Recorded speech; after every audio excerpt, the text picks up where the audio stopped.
Hello everyone, हमारा question दिया हुआ है define the law of multiple proportion, explain it with two example, how does the law point of the existence of atom. अब बोल रहा है गया है कि हम लोग को डिफाइन क्या करना है। Define law of definition, law of multiple proportion का क्या है। लॉ ऑफ मल्टीपल प्रोपोर्शन का डेफिनेशन था if two elements can two elements can combine to form combine to form combine to form more than more than one compound more than one compound, the masses of one element the masses of one element that that combine with fixed fixed mass of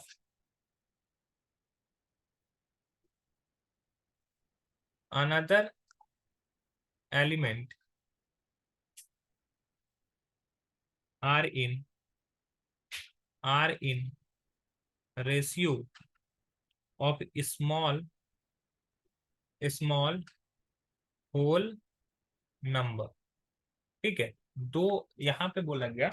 इसका simple सा चीज समझो कि अगर दो element से एक से ज्यादा कंपाउंड बन गया, जैसे हाइड्रोजन और ऑक्सीजन लेते हैं, हाइड्रोजन और ऑक्सीजन से हाइड्रोजन पेरोक्साइड भी बन रहा है, हाइड्रोजन और ऑक्सीजन से वाटर भी बन रहा है। तो ये एक से ज्यादा कंपाउंड बन गया। अब बोला गया है कि एक ऐसा कंपाउंड होगा जिसका मास क्या होगा, फिक्स्ड होगा।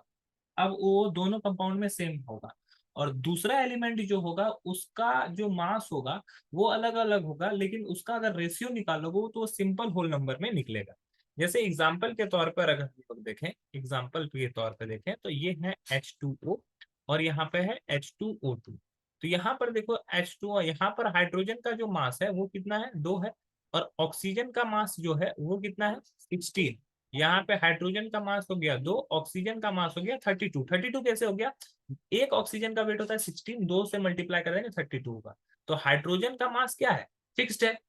इसका हाइड्रोजन का मास क्या है, हो गया फिक्स्ड है। तो एक एलिमेंट का मास फिक्स है, और सेकेंड एलिमेंट का मास का अगर रेशियो निकालोगे, ये 16 × 32 का रेशियो निकालोगे, तो ये सिंपल होल नंबर का रेशियो देगा, 1:2 में ये रेशियो दे रहा है। उसी तरह अगर दूसरा एग्जांपल ले, जैसे CO+CO2, तो कार्बन मोनोऑक्साइड, कार्बन डाइऑक्साइड, यहाँ पे कार्बन का वेट जो है वो 12 है, ऑक्सीजन का वेट है 16। यहाँ पे कार्बन का वेट 12, ऑक्सीजन का वेट 32। अब देखो कार्बन का मास क्या है, फिक्स्ड है, तो उसको कुछ नहीं करेंगे। दूसरा वाले का मास का रेशियो देखेंगे, उसका मास का रेशियो देखो सिंपल होल नंबर में आएगा। तो यही है हमारा लॉ ऑफ मल्टीपल प्रोपोर्शन।